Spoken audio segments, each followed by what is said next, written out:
Nova Slovenija je na obisku Notranjske regije.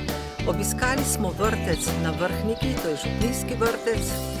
Potem smo obiskali različna podjetja, srečali smo se tudi župani, predvsem županom občine Loška dolina in pa se na ta način seznanili s problemi, s katerimi se srečujejo prebivalci Notranjske regije.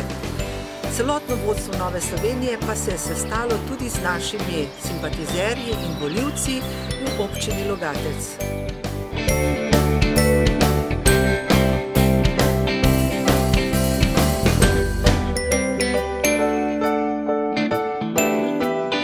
Na današnjem obisku po Notranjskem smo obiskali tudi eno izmed žah. Kot vsi dobro vemo, je Slovenija izredno poraščena z gozdom in gozd in les je ena izmed pomembnih naravnih dobrin.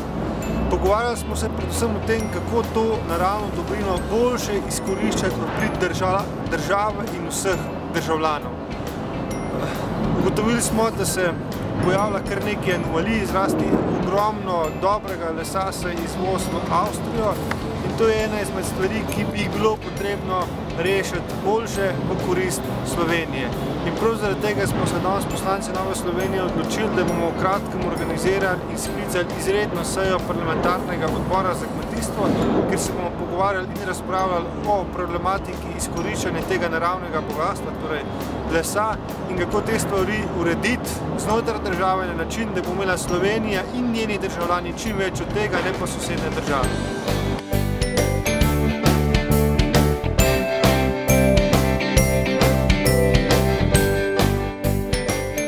Notranjska je izrazita pokrajina, prepoznavna tudi po lesu in po zaloti naših sortimentov v gozdovih. Tako da tu danes na Marof Tradu sem ponosen in vesel, da je Nova Slovenija obiskala ravno to podjetje, ker v lokalnem območju je za našo občino podjetje izrazito pomembno.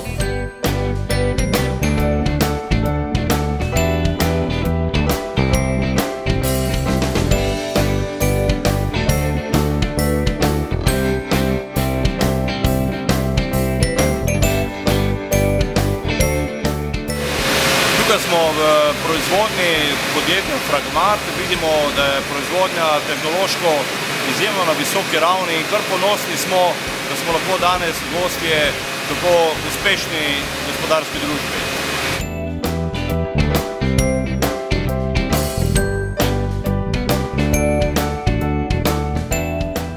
Zaključek današnjega dela obiska, še ogled podjetja Idrija Motors, jaz sem presenečen, kako pravzaprav lahko, ne glede na to, da je lastništvo tuje, podjetje uspešno posluje, zaposluje domačine, zaposluje domače ljudi in kljub temu, da je tisti nacionalni interes, ki je mnogokrat izražen kot nekaj nenadosledljivega, se tukaj kaže, da je lahko tudi s tujim lastništvom podjetje izjemno uspešno.